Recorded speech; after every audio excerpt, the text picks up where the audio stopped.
Friends, ఇప్పుడే అందిన వార్త. సీరియస్ వార్నింగ్ ఇచ్చినటువంటి కాంగ్రెస్ అగ్రనేత సీఎం రేవంత్ రెడ్డికి అంటూ వార్తలు అయితే వినిపిస్తున్నాయి. దీనికి సంబంధించి వివరాలు చెప్పడానికి వీడియో చేయడం జరుగుతుంది. వీడియో స్కిప్ చేయకుండా ఎండ్ వరకు చూడండి. కంప్లీట్ ఇన్ఫర్మేషన్ మీకు అర్థమవుతుంది. చాలా మంది చూస్తున్నారు కానీ సబ్స్క్రైబ్ మర్చిపోతున్నారు. దయచేసి ఛానల్ సబ్స్క్రైబ్ చేసుకొని బెల్ ఐకాన్ ఆల్సో ట్యాప్ చేయండి. ఇటువంటి ఇంపార్టెంట్ ఇన్ఫర్మేషన్ మిస్ అవ్వకుండా మీ ఫోన్ నోటిఫికేషన్ రూపంలో వస్తుందండి. చాలా మంది చూస్తున్నారు కానీ లైక్ చేయడానికి దయచేసి లైక్ చేయండి. ఇన్ఫర్మేషన్ అందులో రీచ్ చేసిన వారు అవుతాం. తెలంగాణ ముఖ్యమంత్రి రేవంత్ రెడ్డిపై కాంగ్రెస్ నేత మోత్కుపల్లి నరసింహులు సంచలన వ్యాఖ్యలు చేశారు.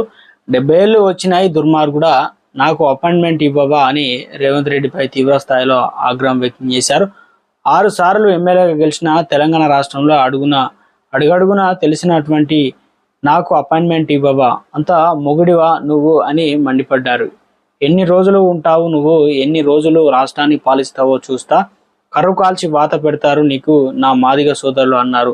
80 లక్షలు ఉన్నటువంటి నా మాదిగలకు ఒక టికెట్ ఇవ్వకుండా పట్టుమని 10 మంది ఉన్న వేరే కులాలకు టికెట్ ఇస్తావా దుర్మార్గుడా?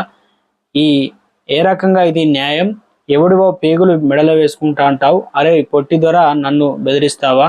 చాతకాని వెదవవి నువ్వు అంటూ రేవంత్ రెడ్డిపై మోత్కుపల్లి నరసింహులు ఆగ్రహం వ్యక్తం చేశారు.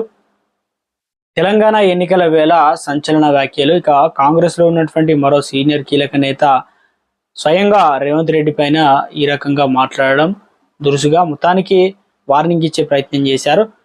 గతంలో కూడా పార్టీ కార్యక్రమాలు కావచ్చు, పార్టీ ఏదైతే సీఎం పైన ఇలా చేయడంతో చర్యలు కూడా తీసుకున్నవైనా కనిపిస్తుంది. మరి తెలంగాణలో ఇలాంటివి ఇక మాదిగ సోదరులకు ఒక టికెట్ కూడా ఇవ్వకపోవడంతో ఆగ్రహం వ్యక్తం చేశారు. ఇలాంటి ప్రజల్లోకి వెళ్తే ఓటు బ్యాంకులో తీవ్ర తగ్గుదల కనిపిస్తుందని మొత్తానికి సీఎం రేవంత్ రెడ్డి మరి దీనిపైన ఏ రకంగా స్పందిస్తారనేది చూడాలి అంటున్నారు రాజకీయ నిపుణులు.